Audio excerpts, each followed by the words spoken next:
Welcome to Bitcoin World Media, जहां हम करेंगे क्रिप्टो की बात आपके साथ। नमस्कार। तो आज एक बहुत ही दिलचस्प खबर आई है। हाँ, मैंने भी पढ़ा। पहली बार ऐसा हुआ है कि केंद्र सरकार के किसी मंत्री ने अपनी जो संपत्ति घोषित की है उसमें क्रिप्टो करेंसी को शामिल किया है। हाँ, ये काफी बड़ी बात है एक्चुअली।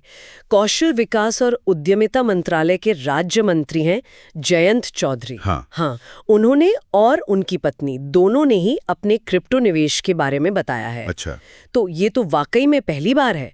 मतलब आमतौर पर तो हम देखते हैं कि मंत्री लोग अपनी जमीन, घर, बैंक डिपॉजिट, शेयर, सोना चांदी ये सब दिखाते हैं। बिल्कुल, ये एकदम नई चीज है इस लिस्ट में। तो कुछ अंदाजा है कि कितना निवेश दिखाया है उन्होंने?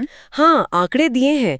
31 मार्च 2025 तक का जो ब्यौरा है उसमें मंत्री जी के पास करीब 21,31,000 रुपए की क्रिप्टो है। ओके।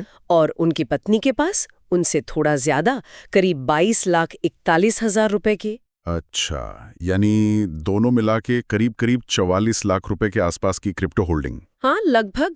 और उन्होंने ये भी कहा है कि ये उनकी निजी बचत से किया गया निवेश है। निजी बचत। लेकिन ये नहीं बताया कि कौन सी क्रिप्टो है, बिटकॉइन है, इथीरियम है, कुछ और? नहीं, वो डिटेल नहीं दी है, बस वर्चुअल डिजिटल एसेट्स लिखा है। और ये पहली बार नहीं है ना? शायद पिछले साल भी घोषित किया था। हाँ, ये लगातार दूसरा साल है। और मजे की बात यह है कि पिछले साल मतलब जून 2024 के मुकाबले उनके निवेश में करीब 19% की बढ़ोतरी हुई है। और उनकी पत्नी के निवेश में? उसमें भी करीब 18% की बढ़ोतरी हुई है। तो मतलब वैल्यू बढ़ी है पिछले एक साल में। अच्छा, ये इसलिए भी खास है क्योंकि जैसा हमने कहा, मंत्री लोग आमतौर पर ऐसी चीजें नहीं दिखाते। तो मंत्री जी ने खुद इस पर कुछ कहा है? हाँ, उन्होंने कहा कि ये उनके पुराने निवेश है और ये उनके कुल पोर्टफोलियो का बहुत छोटा सा हिस्सा है, सिर्फ 2-3%। सिर्फ 2-3%? हाँ, और उन्होंने इसे ज्यादा जोखिम वाला निवेश माना है, मतलब हाई रिस्क इन्वेस्टमेंट। 2-3% सुनने में तो कम लगता है, लेकिन फिर भी इसे घोषित करना, वो भी तब जब भारत में क्रिप्टो को लेकर स्थिति थोड़ी स्पष्ट नहीं है। बिल्कुल, यही सबसे अहम बात है। भारत में क्रिप्टो करेंसी अभी रेगुलेटेड नहीं है। रेगुलेटेड नहीं है, इसका मतलब क्या हुआ आम भाषा में? मतलब सरकार ने इसके लिए कोई खास नियम कानून नहीं बनाए हैं।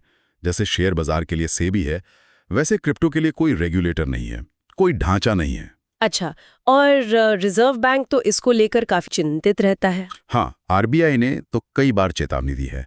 वो इसके खतरों के बारे में बताते रहे हैं, जैसे कीमतों में बहुत ज्यादा उतार चढ़ाव या फिर साइबर हमले का डर, मनी लॉन्ड्रिंग का रिस्क। तो सरकार का इस पर क्या स्टैंड है? क्या वो इसे अवैध मानती है? नहीं, अवैध तो नहीं है। सरकार ने यह भी साफ किया है कि वो क्रिप्टो का कोई डेटा इकट्ठा नहीं करती कि किसके पास कितना है। लेकिन टैक्स तो लगता है। हाँ, वो जरूर है। क्रिप्टो से जो भी कमाई होगी उस पर इनकम टैक्स देना पड़ेगा। ये थोड़ा अजीब नहीं है? मतलब रेगुलेशन नहीं है पर टैक्स है। हाँ, ये स्थिति थोड़ी कंफ्यूजिंग लगती है। एक तरफ नियम नहीं, दूसरी तरफ टैक्स, और साथ ही क्रिप्टो से जुड़े लेन देन पर मनी लॉन्ड्रिंग वाला कानून पीएमएलए वो भी लागू होता है। अच्छा, पीएमएलए भी? इसका क्या मतलब हुआ? इसका मतलब ये हुआ कि अगर क्रिप्टो के जरिए पैसे का कोई हेर फेर होता है गैर कानूनी तरीके से, तो उस पर नजर रखी जाएगी।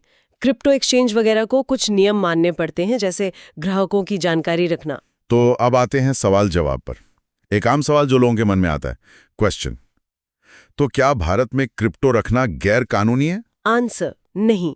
क्रिप्टो रखना गैर कानूनी बिल्कुल नहीं है, आप रख सकते हैं।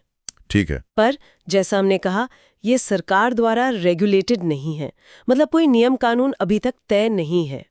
आरबीआई ने निवेश के जोखिमों के बारे में साफ साफ बताया है। और हाँ, अगर आपको इससे कोई कमाई होती है तो उस पर टैक्स देना होगा। और कंपनियों को भी बताना पड़ता है? हाँ, कंपनियों को अपनी बैलेंस शीट में दिखाना होता है कि उनके पास कितनी क्रिप्टो है। तो रखना गैर कानूनी नहीं, पर सावधानी जरूरी है। समझ गया। तो अब आज का सवाल सोचने के लिए, क्या मंत्रियों द्वारा इस तरह अपनी क्रिप्टो संपत्ति घोषित करने से भारत में क्रिप्टो के भविष्य को लेकर लोगों के नजरिए में, उनके भरोसे में कोई बदलाव आ सकता है? खासकर तब जब आरबीआई जैसी संस्थाएं लगातार खतरों के बारे में बता रही हैं। हाँ, ये सोचने वाली बात है। इस पर जरूर सोचिएगा। डेली न्यूज की जानकारी के लिए हमारे चैनल को सब्सक्राइब कर लें। जल्दी मिलते हैं एक नए टॉपिक के साथ। धन्यवाद। धन्यवाद।